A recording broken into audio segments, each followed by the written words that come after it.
अध्यक्ष महोदय, माझ्या संगमनेर मतदारसंघातील तसेच तालुक्यातील नागरिकांच्या जीवनाशी थेट संबंधित असलेला महत्त्वाचा विषय हा सभागृहाच्या निदर्शनास आणून देतो। पाणी पुरवठा व स्वच्छतेच्या गंभीर समस्या।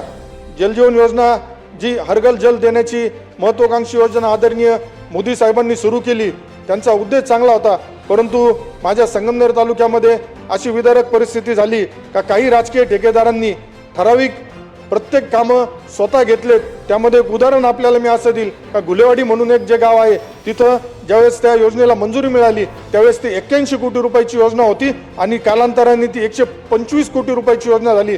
पाणी पुरवठा मंत्री साहेब, आपण आहात इथं, याच्यामध्ये गंभीर विषय आहे का ज्यावेळेस तुमच्याकडून या योजनेसंदर्भातला प्रस्ताव बनवला गेला त्यावेळेस जर तो 81 कोटीचा होतो, मग या असे अपूर्ण प्रस्ताव का बनवले गेले आणि या अपूर्ण प्रस्तावातून कामं घेतल्यानंतर तुम्ही डायरेक्ट ते प्रत्येक योजनेच्या कामामध्ये तो निधी 50-50, 25-25 कोटी रुपये हा कशा प्रकारे वाढला गेला याची सुद्धा निश्चित चौकशी होणं मला वाटतं गरजेचं आहे।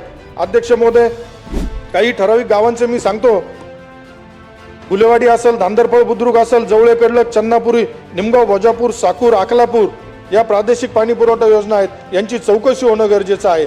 मधल्या कालावधीमध्ये यापूर्वी जलजीवनच्या आधी तळेगाव दिघे पाणी पुरवठा योजना होती, त्याचं लाईट बिलाचं 10 कोटी रुपये थकीत झालं आहे, परंतु पाणी नसताना सुद्धा 10 कोटी रुपये याच्या बिलं आलेले आहेत। तर माझी आपल्या माध्यमातून शासनाला विनंती राहील का हे सुद्धा याच्यामध्ये सवलत मिळाली पाहिजे, वीज बिल माफ झालं पाहिजे, या दृष्टीने सरकारने प्रयत्न केला पाहिजे।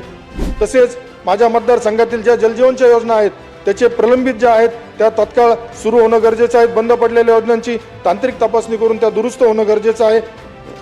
अध्यक्ष महोदय, पाणी व स्वच्छता हा केवळ विकासाचा नाही तर आरोग्याचा व मानवी सन्मानाचा प्रश्न आहे, म्हणून शासनाने या विषयाला अत्यंत प्राधान्य देऊन तातडीने ठोस उपाययोजना करावा अशी मी विनंती करतो।